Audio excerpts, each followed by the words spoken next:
boy. Yeah, tough time for the blacks. I'm not gonna say nothing about the police. I'll leave that for Chris Rock.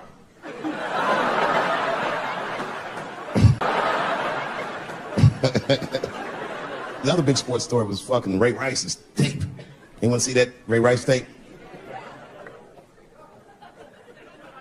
I can't stop watching it. It's fucking awful. It's the most violent thing I've seen happen to a woman that was shot in color. Really fucking bad. Like, if I could have froze time at that moment and gave Ray Rice some advice, I don't think there's any way possible I'd be like, you should punch her in the face. It's a fucking terrible idea. At the same time, I also believe she shouldn't have rushed him.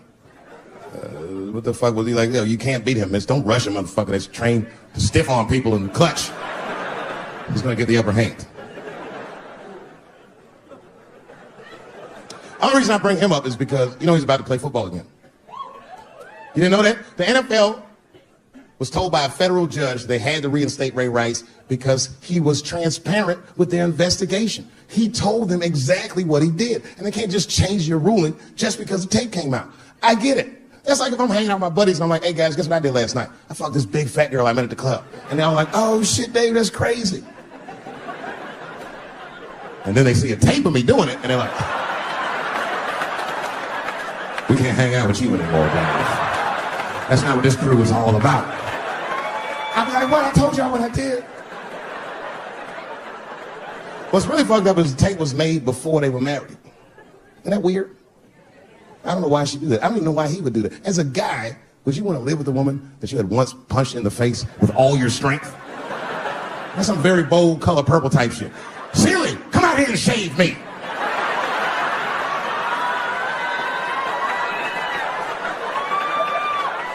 You know your fucking mind?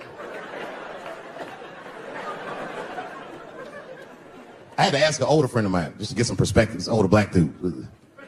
Actually, the fairest person I've ever met. And I asked him, I just said, hey man, I said, did you see that Ray Rice video? And instantly he was like, David, that shit was disgusting. And then a moment later he goes, I wonder what she said to him. I don't think that matters. I think the idea is you're not supposed to punch her in the face. My wife says terrible shit to me. My wife once called me a pussy in front of dinner guests. I know, I started to get mad, but then I was like, fuck it, she's probably right. I am a pussy, I admit it. I'm soft and warm and persuasive like a real pussy. Right. And then I told her, I said, and if you don't take care of me properly, I might stink like your pussy. Oh, we fight dirty at the Chappelle household. It's not a big deal. No. If you want to get to the bottom of a matter of the heart, what you're supposed to do is ask a woman. Now, actually, there's two women that I know. They're both college professors in this little area I live in. And I meet them twice a week at Starbucks for coffee. Talk about important shit. And I asked the girls who was in the coffee clutch, I said, yo, why y'all think that this woman stayed with Ray Rice after he punched her in the face with all his strength? And one of my girlfriends said, David, you need to wake the fuck up. She's staying for the money. Well, now, wait a minute, because my other girlfriend was like, I disagree. I think that she actually loves him. And I said, wait a minute, ladies, you know what? I think that you're both right. And what I was doing when I said that was preserving the possibility of a threesome with these bitches. I've been chipping away at this pussy one cup of coffee at a time for like 4 years. I was gonna throw all that hard work away with some Ray Rice shit. I don't care that much.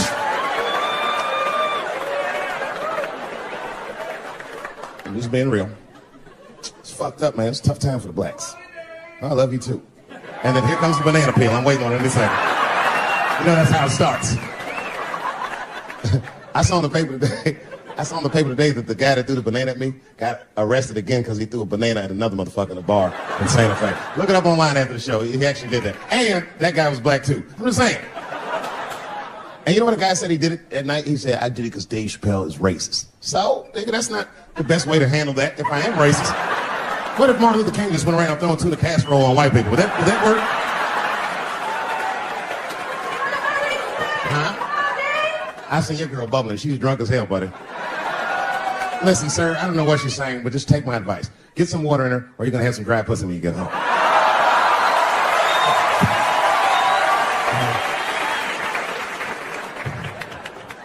His dick's gonna be shaped the fuck up tomorrow.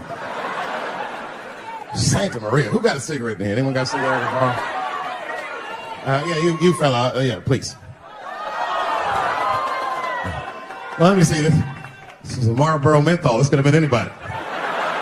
If it was a Newport, I'd be like a black dude threw that up. But a Marlboro menthol, that's one of them riddles.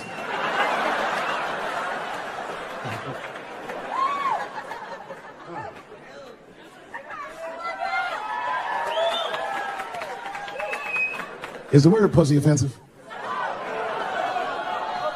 All right, just checking. I asked that crowd when we was in Denver, I said, is the word pussy offensive? And the whole crowd said no, except for two people. One was a woman in the front. She's older than me, maybe around my age. Definitely a feminist. You know what I mean? Short haircut, plaid shirt, you know what I'm saying? And she didn't say it offended her. What she said is, she said, I'm uncomfortable with that word. And I was like, really? You?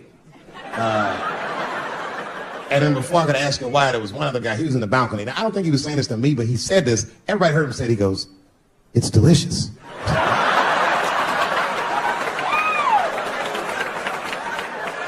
I don't think I've ever heard pussy called delicious before in my life.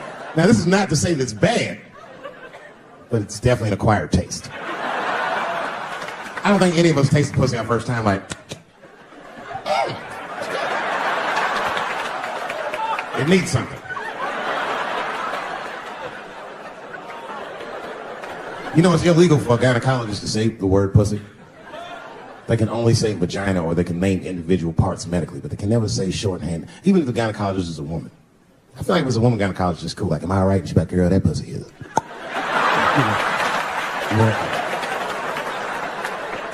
I don't think men should be allowed to be gynecologists.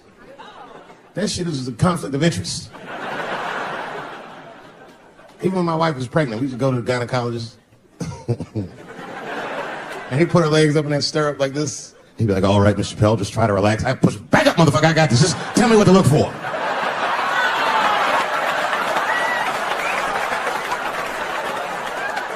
One of those home-style checkups. There's too many ethical questions when men do that. Like, can a gynecologist lose their license for smelling their fingers during an exam? Is that illegal?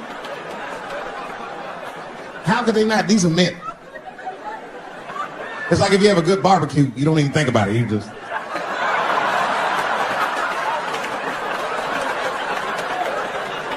The word pussy is only offensive if you're older. People my age and younger, I don't think we dance to that shit. The song come on the radio, it's I beat the pussy up. That's on the radio. I beat the pussy up. That's a pretty harsh song. It's like nothing like a love song. There's no tracks, there's tears, no midnight trains to Georgia. This man simply beats the pussy up. Unbelievable. You don't even know if he's having sex with these women. They might just pull their pants down. He'd be like, bah! Cheating it. Like he'd be watching HBO. Hi, I'm Larry Merchant standing here ringside with the pussy after a devastating bout with 50 Cent. Pussy, come over here and let me talk to you for a second. My God, you look terrible. Your lips seem to be swollen. You're bleeding a little bit. Tell me, pussy, what happened inside of that ring with 50? I don't know, Larry. I felt really good in the first round. I was ready to fight. It's warm and moist, and I don't know, if you just hit it from angles I wasn't expecting. The front, left, backside surprised me the most. Well, pussy, let's take a look at round 4. This is where it all went wrong for you. Here you come out of your corner, pussy. You're fighting really good. It looks like you got 50 with the right and the left, but then 50 slips your jab, and there, right there. You see that? He punches you right on that little bean thing you have on top of your head. I don't know what that is. But there's 50 just pounding away at that bean over and over. And that pussy, tell me, what goes through a fighter's mind when their bean gets rattled around like that? I don't think I was thinking anything, Larry. You know, I'm a real good defensive fighter. It's real hard to get to me. I've never been punched directly on my bean before. As a matter of fact, most fighters don't even know that bean exists.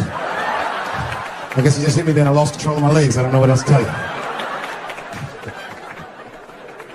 I like when Lil Wayne talks about pussy. Lil Wayne used to have that song. He say, I got a bitch that plays movies in my jacuzzi. And then it goes like this. Pussy juicy. That shit always makes me laugh. Because no guy says that. You know? Only Lil Wayne says some shit like that. If you was fucking a girl, she's like, is this pussy good? Like, it's juicy. It's good. The pussy was juicy. That's why I'm not Lil Wayne, because if I was in a hot tub with a girl and I could tell that the pussy was juicy while I was in the hot tub, I'd probably get out of the tub. I'm a germaphobe. I just picture Lil Wayne like, what is this strange oil floating in my hot tub water? It's pussy juice. That shit was so funny to me, I must have wrote like no less than 40 jokes with the punchline pussy juice. And all of them worked to some degree 100% of the time. I'll do one more just so you believe me, okay?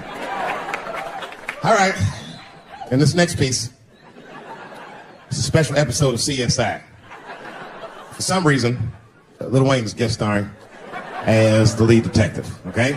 That's the setup. Are you ready? Here it goes. Has anyone else been on this crime scene? No. It's very strange. This place is virtually undisturbed. No forced entry. No sign of a struggle. Shine your flashlight right here. I just slipped in something. What is this? What is this? It glistens in the light. Smooth to the touch.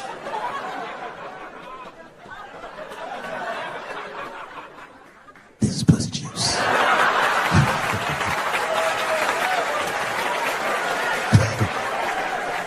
She must have been sitting Indian style.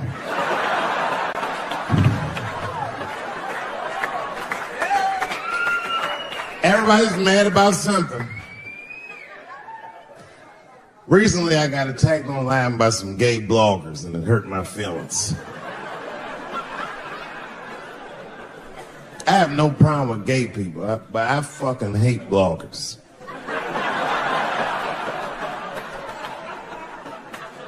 I'm not saying it because this person was gay. They was acting like a bitch online. They was like mischaracterizing my jokes, trying to make a point off of me, when it's like, yo, I'm your ally, motherfucker. I'm not trying to stop gay people. I got better shit to do. This motherfucker was saying things trying to get gay people to beat me up. Seriously, he was like, Dave Chappelle's jokes. I don't know how he actually talks when he's making his voice up. Dave Chappelle's jokes were an affront to the manhood of all gay men. What the fuck does that mean? I didn't say anything that would allude to gay men not being men. I know you're men. In fact, what could be manlier than fucking another guy in the ass? It's the most gangster shit I've ever heard of in my life. I told you I'm not cut out for that. I'm a pussy. You know what I said? That's all I said. First of all, I'll tell you right now what I said. And I will tell you that this was not a joke. It's a true story. And I just happened to tell it. All right, what happened was I went to a gallery party. All right? I don't know who in here has ever been rich before, but these are very nice parties. You know, wine and cheese and baller conversation.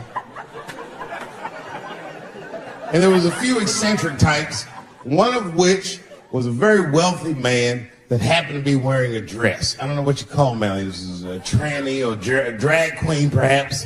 Whatever it was definitely a man. And this man was definitely on drugs. I don't know what kind of drugs he's on, but I knew he had too much. He didn't look good. It's like this. He's like, he looked sick. And all his friends were standing around him, concerned, trying to revive him. I don't know what it is. It looked like some kind of gay CPR, just fanning and shit.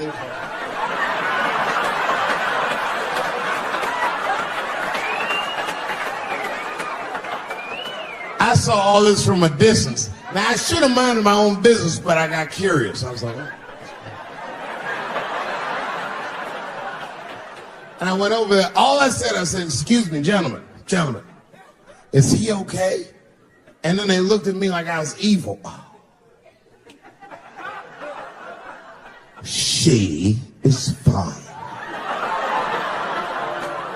I said, word? Oh.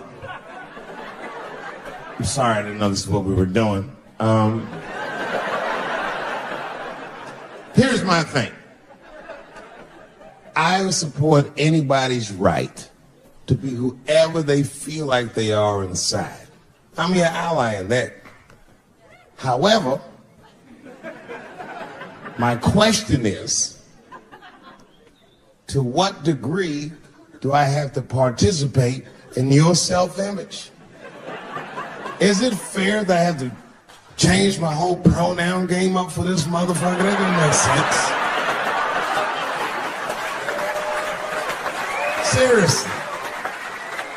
If I put on an Argyle sweater and I'm like, hey everybody, I feel like a white guy in the sweater and I want some goddamn respect and a bank loan. It's not gonna work. Give a fuck how I feel, why should I give a fuck how you feel? Okay. Before I did Killing Them Softly, when I was 22, HBO gave me the biggest opportunity of my life at that time. They gave me a half-hour special, but this shit was not like a special, you know what I mean? It was like, it was generic. It didn't even have a title. It was just Dave Chappelle. And I shot it in San Francisco at a place called Broadway Studios, which is on the second floor of a building. And beneath Broadway Studios is a nightclub. And the special was only supposed to be 30 minutes.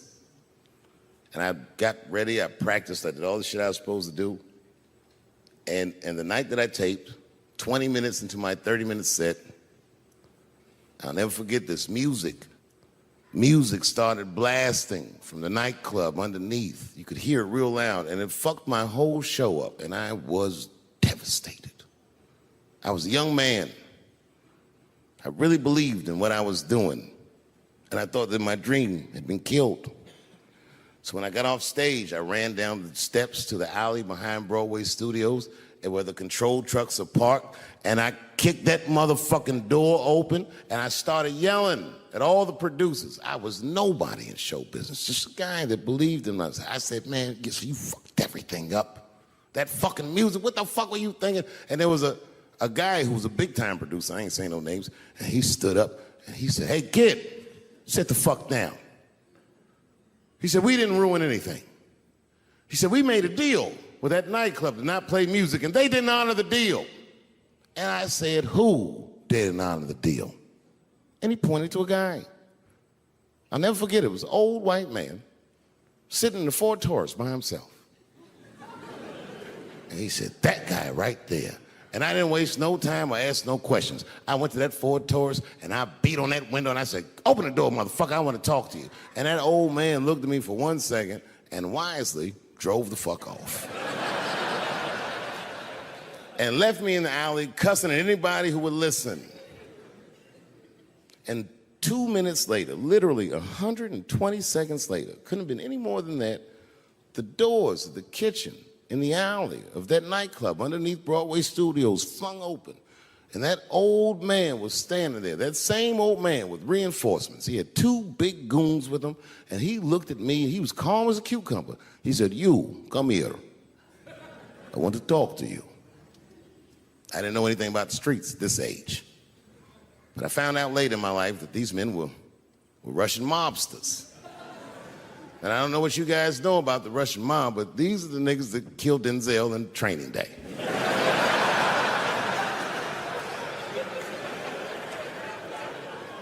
And all the producers knew what I was up against. They said, Dave, do not go in there. And I said, fuck y'all. And I walked right into that kitchen, and they closed the doors behind me, and it got dark as fuck in there. And I knew, I'm not dumb, I knew I was in a bad situation.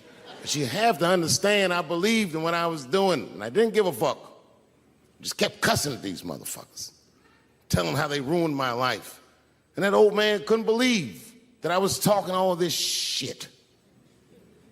And as soon as I took a breath, he stopped me gently. He said, hey, kid, listen.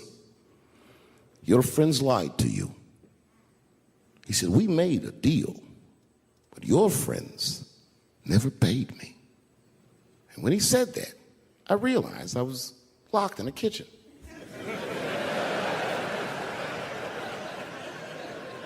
I realized he was telling the truth, which would make me wrong. And the moment the very moment that I realized I was wrong, for the first time, I was afraid. You see, it's a funny thing if you believe you're absolutely right. You can get drunk off the feeling of how right you are. That's why gay people are so mean.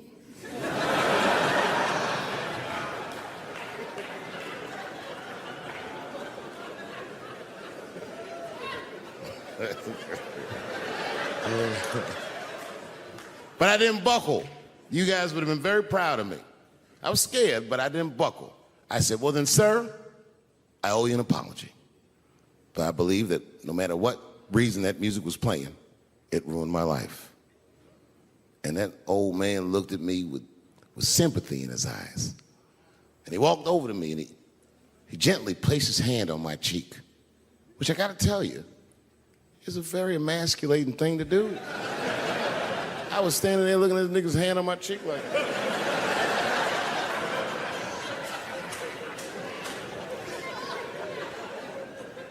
And he said, you are a real man. And he tapped me on my cheek.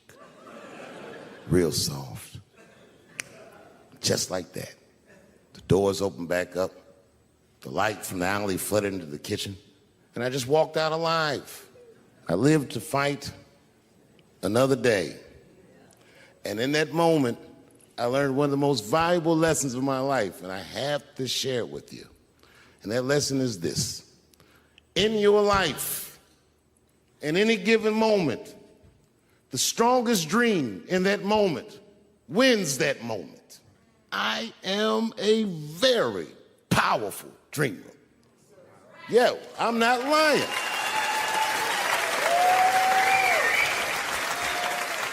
I dreamed tonight, this very night, as a 14-year-old boy, and I am living it as a 50-year-old man.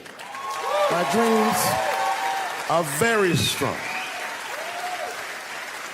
Today, I walked all around Washington. I used to be poor in this city, and all day people just said, hey, Dave, like they knew me personally, and I felt like I knew them. And I say to myself, my God, Dave, what a powerful dream. But then sometimes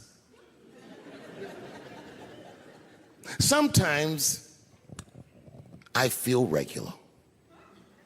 Feel like myself. Maybe I'll smoke some weed and be in some nightclub and feel shy. But I'll look across a nightclub and I'll see some guy that no one's ever heard of. But this nigga worked all week and got bottle service. And his bitches bringing Moet with sparklers to him. I picture in my mind he's Persian. He's doing some kind of weird Persian dance. And he got 6 bitches at his table because he got so much liquor, and they all call him saying, go Cena, go Cena. And I'll be looking across the room like, oh my God, I'm in that guy's dream. I can hear him telling his friends, hey, how was the club last night? Man, that shit was fantastic. I had bottle service. I seen Dave Chappelle across the club looking at me like, ooh, who was that? And that's the trick to life. You have to be wise enough to know when you were living in your dream. And you have to be humble enough to accept when you're in someone else's. It's why I don't judge between Will Smith and Chris Rock. Because you guys look at them as big ideas, but I look at them as fellow dreamers. I can't judge between them because I see myself in both of them. I am Will Smith.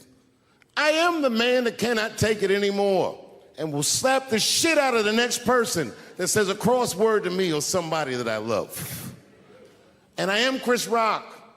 I am the man that can get slapped in front of the whole world and keep my composure so I don't fuck anything up. That is what men do. Men make boundaries. Men enforce boundaries. And men test boundaries. And no man tests more boundaries than a trans man.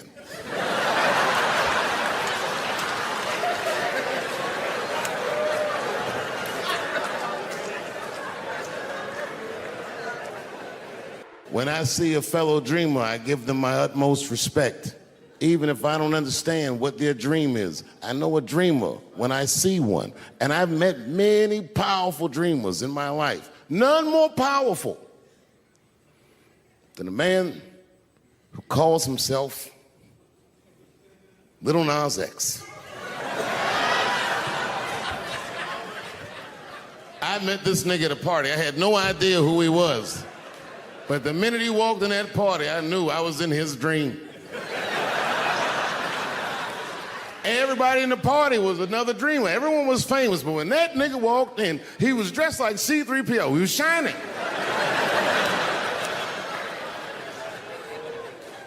And everyone was like, oh my God, there he is. That's Lil Nas X. I didn't know who he was. And for some reason, out of all them dreamers, he walked right up to me. And he said, I tried to get you in my video. I didn't know what the fuck he was talking about. I said, what? I said, what? What video? And he just looked at me like, you know what video, and walked away. And I watched him walk away. I said, man, this nigga's having a very powerful dream.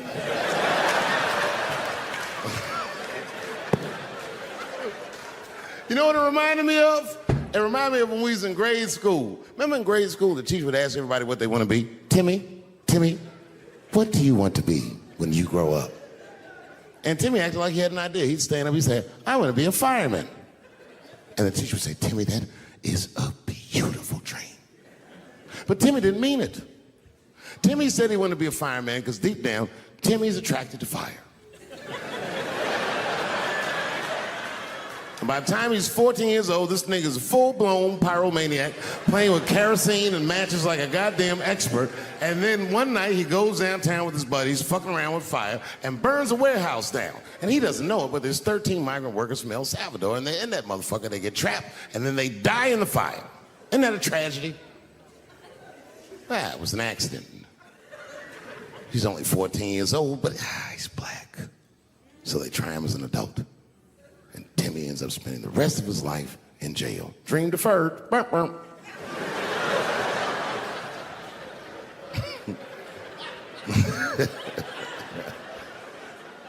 What about you, Billy? Billy, what do you want to be when you grow up? And Billy stands up and he says, I want to be president of the United States. And the teacher says, oh my God, Billy, that is a wonderful dream. And Billy means that shit. Billy does everything right. That motherfucker gets his grades up. He joins student government. He even does extracurricular activities like show choir just to make his resume look good. He's on track to be president, but junior year he wipes. When he's 16, he gets his girlfriend pregnant and has to drop out of high school to make ends meet. But lucky for him, the local Walmart's hiring. By the time he's 20 years old, this motherfucker makes assistant manager at Walmart. He's the youngest one in the district. He says, oh my God, if I can keep this up for 4 more years, I could be a manager. And if I can keep this up for 6 more years after that, I could even be a regional manager and have as many as 3 Walmarts under my control. And he's a big picture guy. He sees where this path is going, so he kills himself.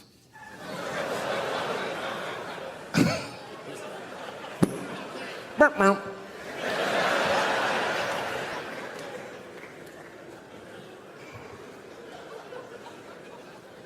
what about you? What do you want to be when you grow up?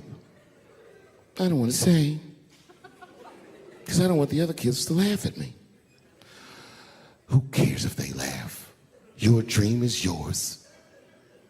Own your dream so they can come true. Say it loud and proud. What do you want to be when you grow up? Little Nas X. And that nigga stood up in front of the whole class. I want to be the gayest nigga that ever lived.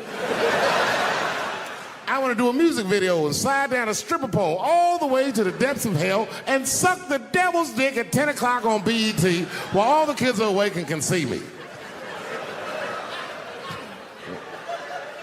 Shockingly, that was the only dream that worked out.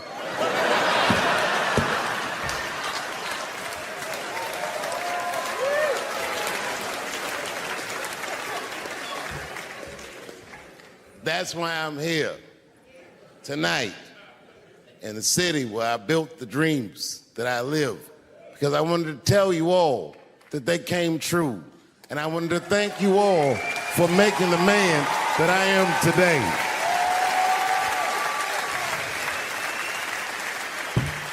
Yes, I am living a very powerful dream. Every time I come to this city and I stand in front of you, I realize that, my God, man, this is not my dream at all. It's yours. And I am honored to be in it. Thank you very much, Washington, D.C. I'll see you next time. And me and her, like, we weren't arguing, but you know what I mean? She was just like, you need to stop doing that. And then I tried to change the subject. I go, how is school going, boys? And my sons tell me, well, we didn't have school today, technically. I'm like, well, what's going on? He said, well, there was like a school shooting drill. I never heard of this. You know what this is? They have drills that they make kids do where they practice what to do if somebody comes to shoot up their school. I'd never heard that before. I was like, what the fuck? Then I had to tell my sons the truth. I didn't want to tell them this shit. Son, listen to me. Fuck that drill. Somebody comes to your school and wants to shoot it up, I'm just gonna be honest with you. You probably gonna get shot, nigga. I'm just being real. You got a famous dad. I talk a lot of shit. They gonna be gunning for you, little buddy. Just stay low and run in a zigzag pattern and don't try to save anybody, son. Do you understand me?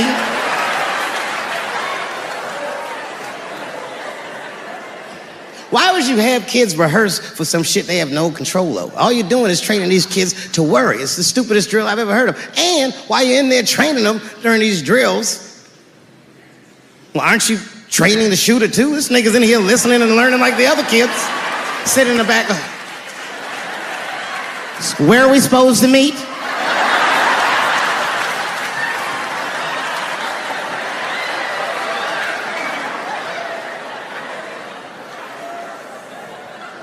If you're a parent, this shit is terrifying. This shit is real scary. All the parents is looking at each other crazy. Because we know as parents that one of us is raising the shooter. Just don't know which one of us it is. All we know for sure is that if you're a white parent, the chances that it's you is exponentially higher than the rest of us. And shooting up school is a white kid's game.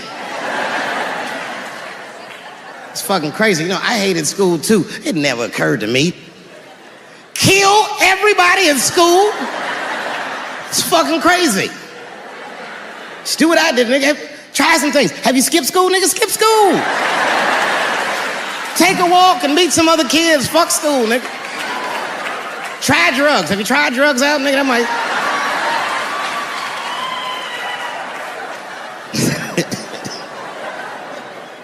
Some scary shit. I've given this a lot of thought. I don't see any peaceful way to disarm America's whites.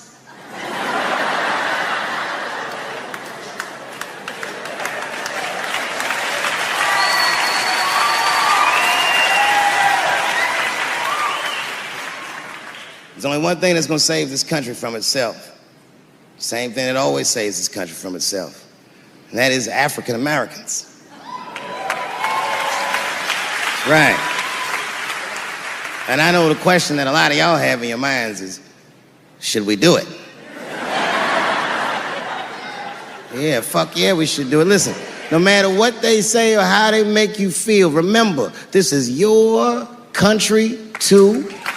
It is incumbent upon us to save our country.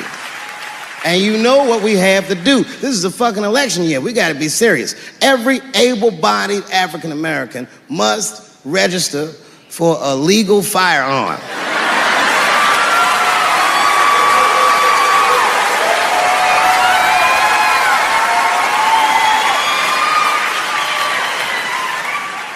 That's the only way they'll change the law.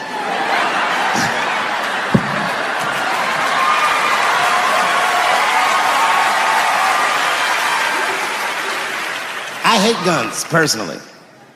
I can't stand them. Yeah, but I have several. I don't want them, but I feel like I need them. Don't forget where I live. I live in Ohio. And anyone that knows anything about Ohio knows that even the word Ohio is an old Native American word. It means, literally, land of poor white people.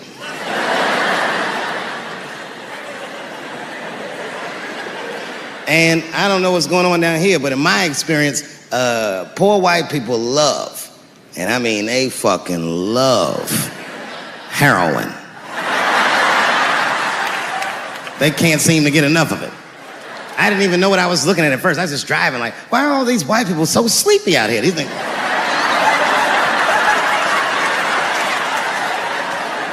It's really bad.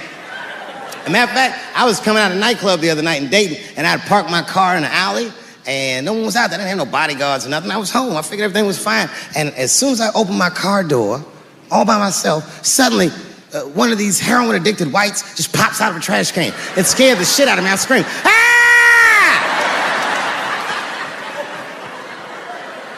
And then I realized it was a woman. She was fucked up. She's like, "Hey, man.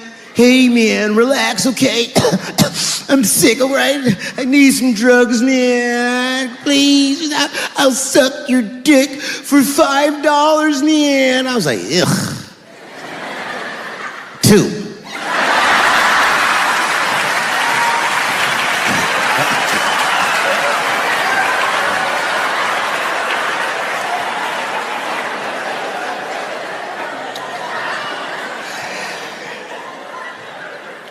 Obviously, I'm joking.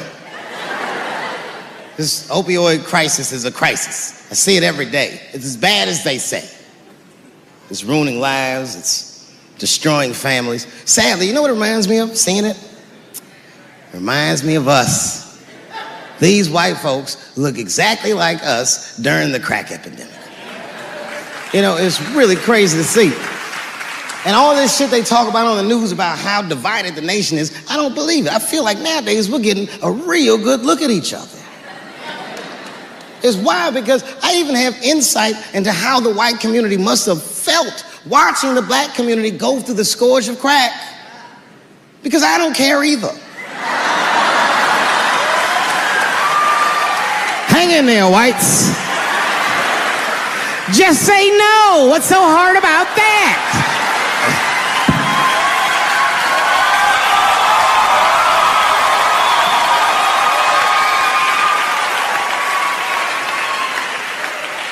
Remember when y'all said that to us? But it's okay. There's no grudges. Now you finally got it right. Once it started happening to your kids, you realize it's a health crisis. These people are sick. They are not criminals. They are sick.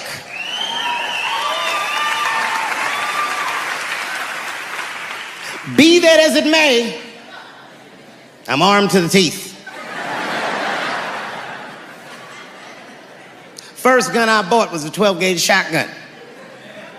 I didn't want the gun. Remember, though, I'd moved to a farm, and I was sitting there on the porch, and I see a white dude walking across my property, entitled, like he's supposed to be there. He had a rifle over his shoulder, too. Ain't that a bitch? I said, what the fuck is this guy doing on my property? I was mad as shit, but I was unarmed. So I ended up just waving to this motherfucker like a bitch. I was just like...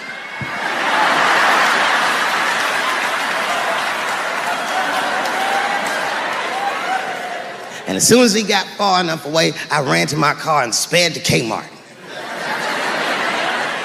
This is in a rural white area. And remember, I was nervous because a guy was on my property. I'm black and I was sweaty. You know what I mean? And I ran to the gun counter, black and sweaty, sweating and black. And I looked up at the nigga, I was like, I look like a slave or something. I said, I need a gun immediately, like that, just like that. The guy didn't answer, no questions. He just grabbed a 12-gauge shotgun, handed it to me. I'd never even held a gun before. I'm not a dummy. I'm like, well, I need some bullets too. And the guy reached under the counter, put 2 box shells on the counter. He said, all right, buddy, which box do you want? And I didn't know. One box had a picture of some ducks on it. The other box had a picture of some deer. I said, well, what's that box with them ducks? He said, oh, that there's birdshot. And then he goes just like this, I'm not exaggerating, he goes, that won't kill a man.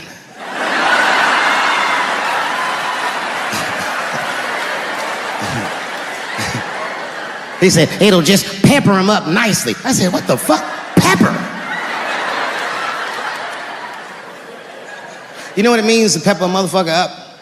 It means that when the shell explodes, hot BBs will shoot out of the barrel of the gun, not killing a motherfucker, but penetrating their skin and shallow flesh. Boy, that's gotta hurt. Hot BBs?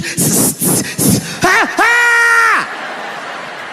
Remember when Dick Cheney shot a motherfucker in the face and he lived? That was birdshot.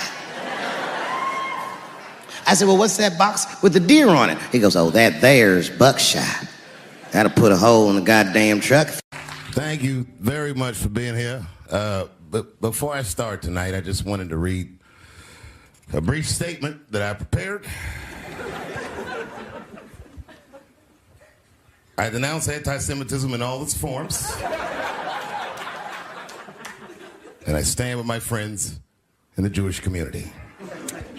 And that, Kanye, is how you buy yourself some time.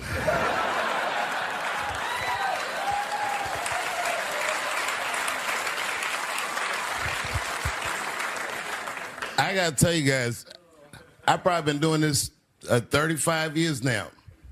And early in my career, I learned that there are two words in the English language that you should never say together in sequence. And those words are the and Jews. I've never heard someone do good after they said that.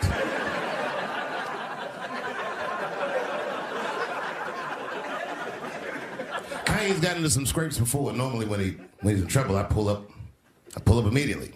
But this time I was like, you know what? Let me see what's gonna happen first. Just want to see where this is all going. I can't even remember how it started. Vaguely, I remember it started with a tweet, strange tweet. It was like, I'm feeling a little sleepy. I'm gonna give me some rest, but when I wake up, I'm gonna go DEFCON 3 on the Jews. And then he just went to bed. I was up all night worried. What is he going to do to the Jews?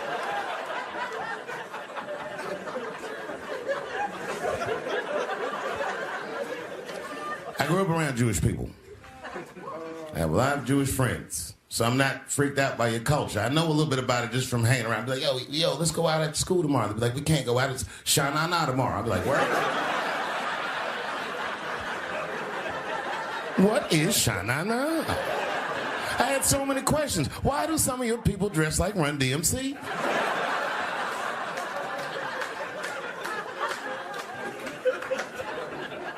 When Kanye woke up from that nap, he went right to work.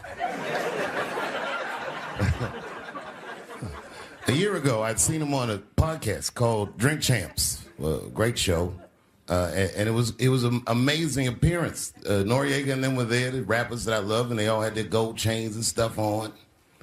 And Kanye said, only millionaires wear chains. They said, what? He said, I'm a billionaire. Billionaires don't wear their money on their body. I tucked my chain and I said, oh, snap. That's right. It was a good appearance. It was fun and funny. But when he woke up, he went on Drink Champs again. This time, he was on one. He was mad about something. He said, I can say anti-Semitic things, and Adidas can't drop me. Now what? Adidas dropped that nigga immediately.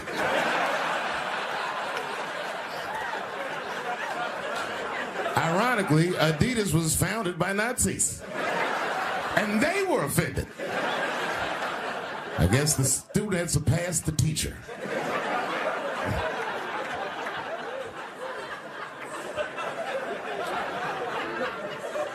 It's a big deal. He had broken the show business rules. There's just a rule. You know, the rules of perception. If they're black, then it's a gang. If they're Italian, it's a mob. But if they're Jewish, it's a coincidence, and you should never speak about it.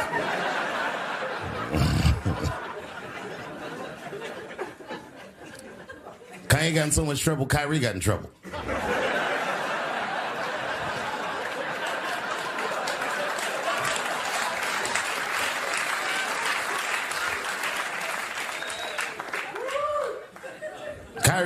Kyrie Irving posted a link to a movie that he had seen on Amazon. No caption on the post or nothing like that. But apparently this movie had some, I don't know, anti-Semitic tropes or something. And it was some weird title like From Hebrew to Negro or something. And the NBA told me he should apologize, and he was slow to apologize. And then the list of demands to get back in their good graces got longer and longer, and this is where, you know, I draw the line. I know the Jewish people have been through terrible things all over the world, but you can't blame that on black Americans. You just can't. You know what I mean? Thanks to the one person that said that. A fair punishment would be he should just post a link to Schindler's List and y'all write your own captions.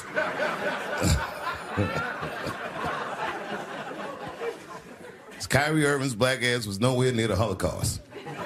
In fact, he's not even certain it existed.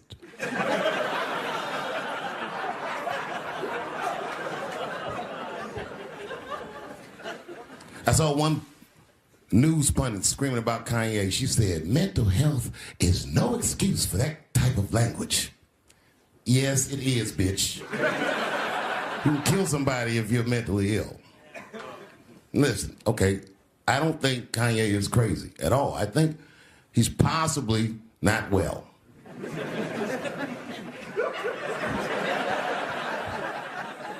Well, I've been to Hollywood. I don't want y'all to get mad at me. I'm just telling you, I've been to Hollywood. This was just what I saw.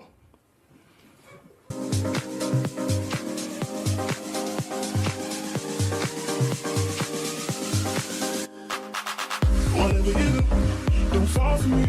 Don't put your trust in me. Don't even lie for me. I want you, honey. I don't get you. It's a lot of Jews. Like a lot. But that doesn't mean anything. You know what I mean? There's a lot of black people in Ferguson, Missouri. Doesn't mean we run the place.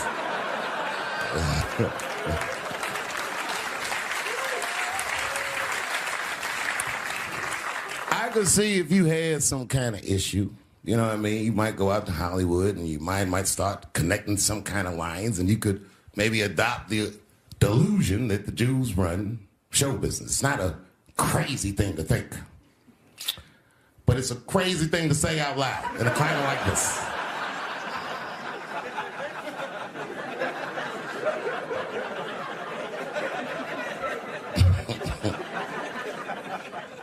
Now the midterms are over in this crazy climate, and I got to tell you, I feel like this midterm, like all of humanity depends on it.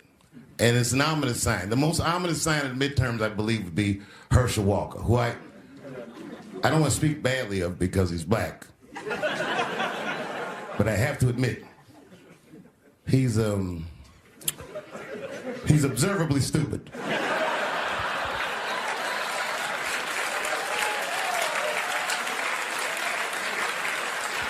Even when he's not talking, his mouth be open a little bit like.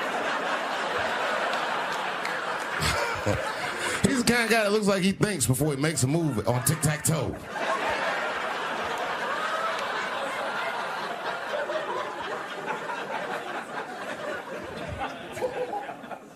And I'm watching the news now, they're declaring the end of the Trump era. Now, okay, I can see how in New York you might believe this is the end of his era. I'm just being honest with you. I live in Ohio amongst the poor whites. A lot of you don't understand why Trump was so popular, but I get it, because I hear it every day. He's very loved. And the reason he's loved is because people in Ohio have never seen somebody like him. He's what I call an honest liar. Well, I'm not joking right now. He's an honest liar. That first debate, I'd never seen anything like it. I've never seen a white male billionaire screaming at the top of his lungs, "This whole system is rigged," he said. And across the stage was a white woman, Hillary Clinton and Barack Obama, sitting over there looking at him like, "No, it's not." I said, "Now, wait a minute, bro. It's what he said." And the moderator said, "Well, Mr. Trump, if in fact the system is rigged, as you suggest, what would be your evidence?" You remember what he said, bro? He said, "I know the system is rigged because I use it. I said, God damn. And then he pulled out an Illuminati membership card and chopped a line of cocaine up and did it right at the podium.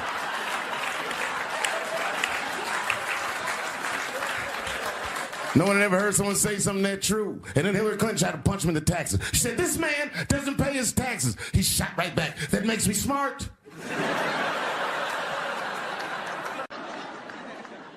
You know who I feel real bad for is Indians.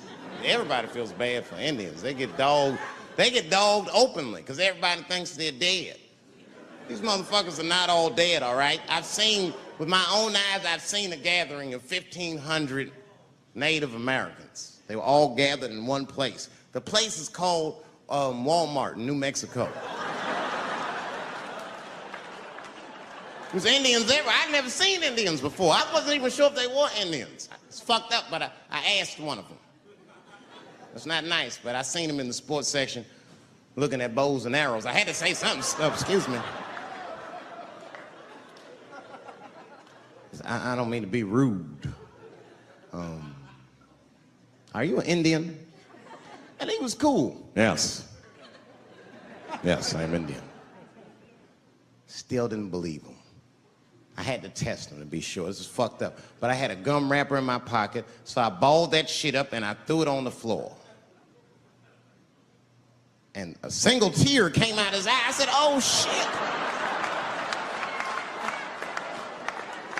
I had so many questions. What tribe are you from?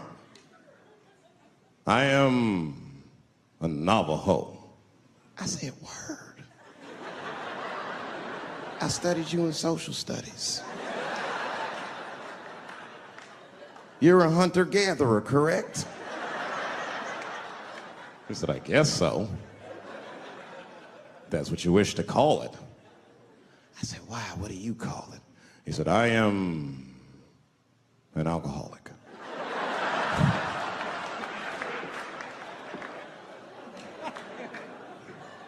I said, well, what's your name, dog? He said, please. Dog is my cousin. That was a good guess. My name is Running Coyote. What is your name, friend? And that shit caught me off guard. I mean, I didn't want to say my name was Dave to a motherfucker named Running Coyote. This don't feel good enough. He just put me on the spot. I said, huh? My name, what?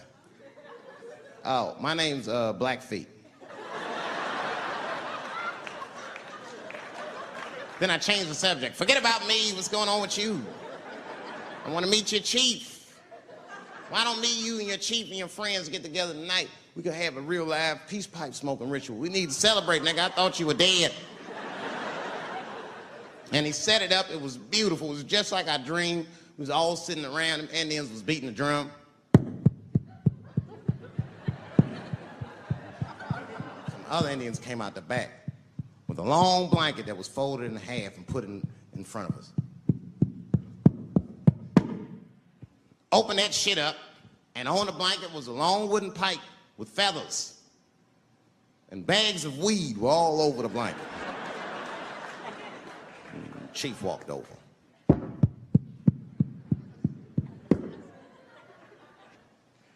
The big ones are 50. The little ones are 25. And these are 10.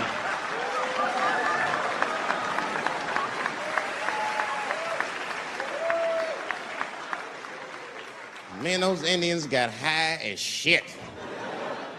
I was baked. I told the chief, he was talking, I cut him off. Time out, chief. Sorry to interrupt. Fucking smashed, man. The weed's too strong. I'm itching. This is PCP, nigga. The spirits have got me. Chief, the spirits have got me. And the chief threw some water in my face. Calm down, blackface. Splash. I said, hey, it's Blackfeet, motherfucker. Take it easy.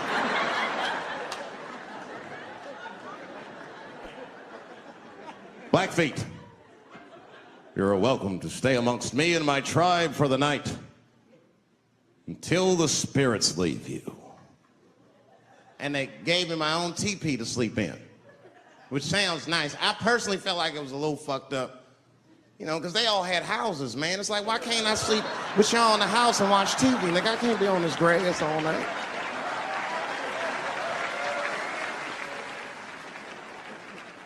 Yeah, Indians is rude, man. Everybody's rude. Indians, they eat nasty food. All they ate was corn and shit. Doritos, I think they call it. That's right. People only see the surface. They see the division in our foods. It's because I eat chicken and watermelon.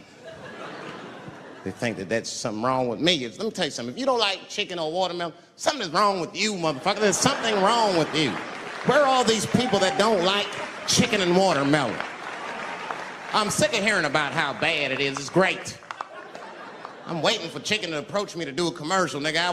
I'll do it for free, chicken. It's the least I can do. They make fun of Latin people for eating, what y'all eat? Beans, rice, corn. Listen, that's not a reason to hate a motherfucker, all right? It's funny, but it's not a reason to hate.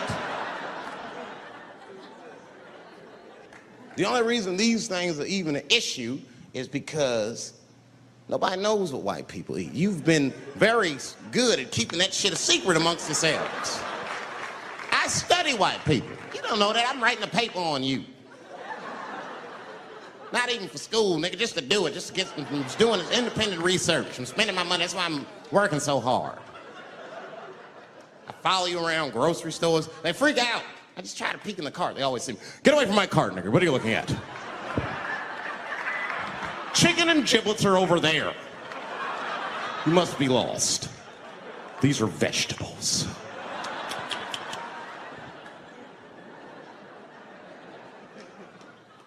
I know what you drink. See how quiet I got? Grape juice. Surprise, motherfuckers, you didn't know I knew about grape juice, did you? Oh, don't play dumb with me. Looking what is it? A lot of black people don't have the privilege of knowing about grape juice because they have grape drink. It's not the same formula that you get. Ain't no vitamins in that shit. You might have one of your black friends over. Todd, would you care for a glass of grape juice? What? Nigga, what the fuck is juice? I want some grape drink, baby. It's purple. I don't think I know what a grape drink is. What? I have some apple juice if you want. What the fuck is juice? I want some apple drink.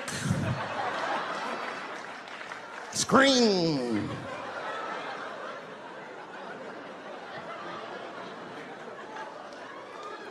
Remember that commercial for Sunny Delight when all the kids run in from outside playing? And they all run to the fridge. All right, I got some purple stuff, some Sunny D. As soon as you say Sunny D, all the kids go, yeah! Watch the black kid in the back. If you ever see that commercial again, look at that black kid. He'd be like, I want that purple stuff. That's drink, nigga, that is drink. They want drink. I want all them vitamins, nigga, I wouldn't drink. Sugar, water, purple. That's the ingredient, sugar, water, and of course, purple. It's too fucking much. I got a lot of things to talk about tonight. First of all, I've stopped smoking weed. With black people, you didn't let me finish, motherfuckers. God damn. I'm sorry, black people, to break the news so publicly, but I can't smoke with you anymore. Every time I smoke weed with my black friends, all you talk about is your trials and tribulations. I'm sick of that shit. I got my own problems. Nigga, that's a waste of weed. I'm smoking weed to run away from my problems, not take on yours. From now on, I smoke weed exclusively with white people. Calm down, motherfuckers. You win by default. You got good weed conversation. All white people talk about when they get high is other times that they got high. I can listen to that shit all night. Dude, remember at Frank's last week? It's fucking smashed, man. And catalogs everything they drink. 2 shots of Jaeger, tequila, 4 bong hits, man, beer, cheeseburger, That shit is great. Only bad part is you cannot pass out around white people.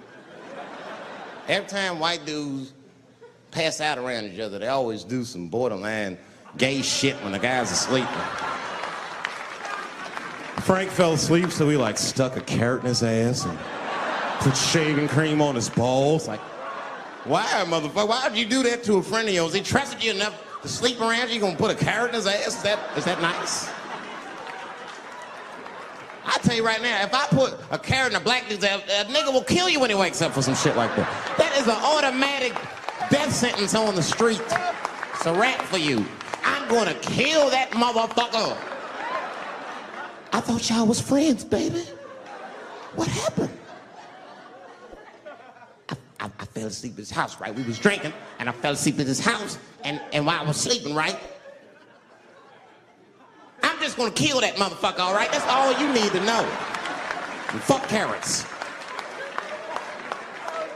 Listen, you know, when I was growing up, I was probably about 8 years old, and at the time, we were living in Silver Spring. Yeah. Yes. Common misconception about me in D.C. A lot of people think I'm from the hood. That's not true. But I never bothered to correct anybody because I wanted the streets to embrace me. As a matter of fact, I kept it up as a ruse. Like sometimes I'll hang out with rappers like Nas and them, and these motherfuckers will start talking about the projects. Yo, it was wild in the PJs, yo. And I'll be like, word, nigga, word. But I don't know. I have no idea. My parents did just well enough so that I could grow up poor around white people.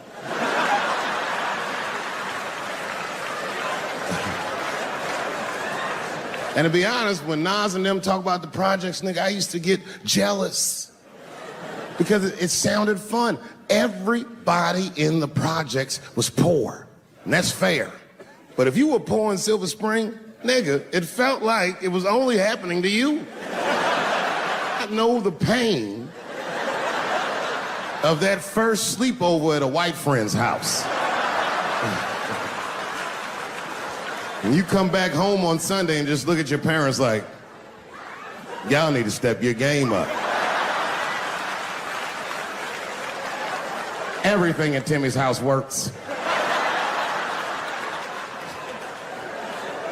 Remember the first time you saw that? In a cold winter, and to be at a white friend's house and see the motherfuckers in their living room without their coats on?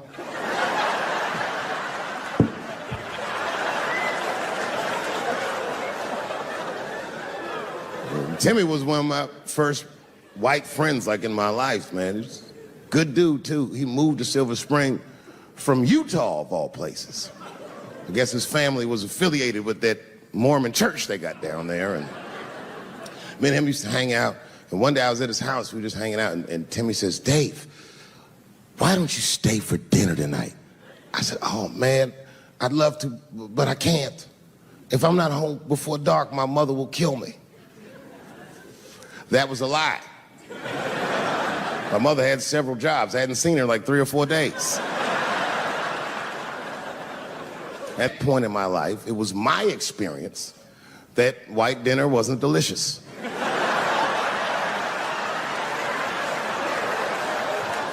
I'd rather go home and fry some bologna or some shit like that.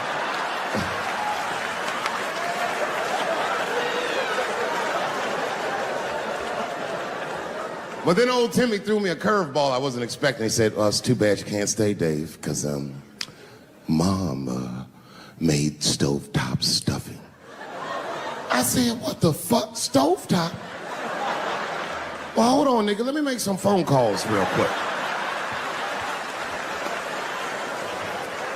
I had seen that commercial so many times. I had dreamt of getting my hands on some of that stovetop stuffing.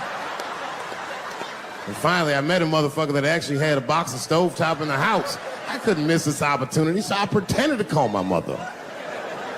And then I came back and I said, Timmy, you're not gonna believe this great news. Mom said I can stay. And he said, fantastic. He said, why don't you come with me and we'll help set the table and then we can say the blessing. I had no interest in setting this motherfucker's table or saying these crazy-ass Mormon prayers. I just wanted that goddamn stuffing. My hands first. My plan was simple. Wash my hands slowly, and by the time I'm done, the table will be set, the blessing will be said, and all that there will be left to do is eat. Went to the bathroom. I washed my hands very slowly.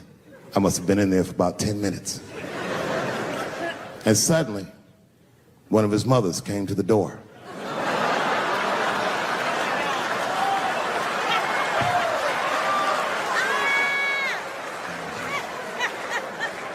She was like, "Hi, David, right?" I said, "Yes, ma'am." She said, "Timmy tells me that you're planning on staying for dinner." I said, "I hope that's not a problem, ma'am." She says, "No, it's no problem. In fact, we'd love to have you. It's just that we weren't expecting company. And I'm afraid there's not enough stovetop stuffing for everybody." So I kicked her in the pussy. Bam! Ladies and gentlemen, I told you I'm dope, nigga. I told you what I was gonna say, and you still didn't see it coming. And that's why I make the big bucks.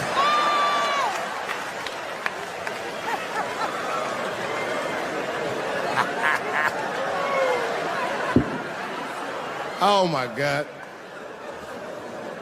But there's a more important reason that I would stop doing comedy right now. And this reason is the real reason that's been percolating, and it really is the crowd, not you. I'm talking about the crowd on the big stage. It's too hard to entertain a country whose ears are so brittle. Motherfuckers are so sensitive, the whole country is turned into bitch-ass niggas.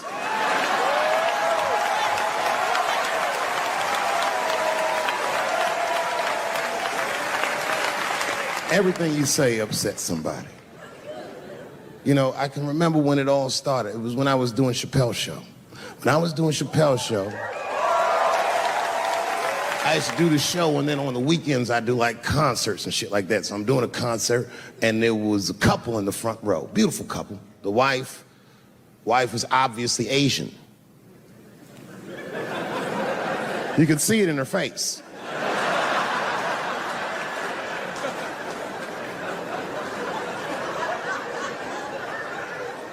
The husband, this motherfucker was mysterious, to say the least. Couldn't quite pinpoint where he was from. Caramel-colored fella, very nice hair, but he could have been from anywhere. Bangladesh, Mexico. I can't guess with a nigga like this. All I knew for sure about this guy is that his wife was a bitch. I could see that in her face, too. No, he was laughing and having a good time, and she was scowling at me at a goddamn comedy show. I couldn't figure it out. And then I realized at some point that she was pregnant, and I was smoking on stage. I said, "Oh my God, that's probably why she's mad." So I started to put my cigarette out, but then she hit me with one of them fake non-smoker calls. So I just kept smoking. I thought to myself, "Bitch, that baby will be fine, relax." And I tried to break the tension. I just asked her. That's all I said. I go, "Hey, where are you guys from anyway?" And I could tell that she was on to me. She goes, very condescendingly, she says, "I'm from California. If you are asking my ethnicity, I am Chinese." He was like, "I'm Mexican, bro." I said, "Well, I'm sorry if I offended you by asking, but you're a very beautiful couple. And miss, there's no question that you're going to give birth to the hardest working baby this world has ever seen."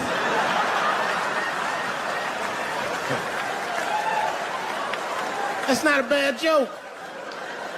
She got very upset. She got up to leave immediately, but she didn't just leave. She had to take one last dig at me on the way out. "I will never buy one of your fucking DVDs again, Dave Chappelle." I said, "Ma'am, with all due respect, Chinese people don't buy DVDs."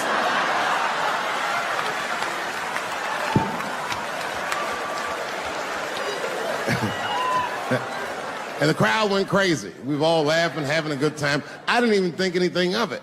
And then just 3 days later, this lady sends a fucking letter to my promoter telling him not to book me for shows anymore because I was, quote, racist, and I'm quoting her, insensitive to the nature of my interracial marriage. I was like, word, bitch, I was.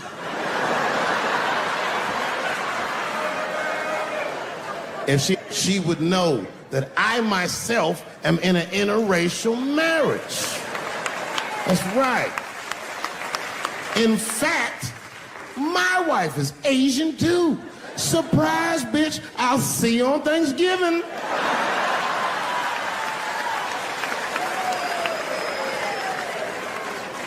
But my wife's not Chinese. She's Filipino. That's right. And our kids are Puerto Rican somehow, so there you go. But I don't give a fuck about interracial marriage. In fact, you know what? My mother is half white. A lot of people don't know that. Well, all right, you were a little too excited, but okay. A lot of people don't believe me when I say that, but it's true. You can't tell looking at me, but if I grew my hair out, you would think you was at a fucking Cat Williams concert. My shit is beautiful.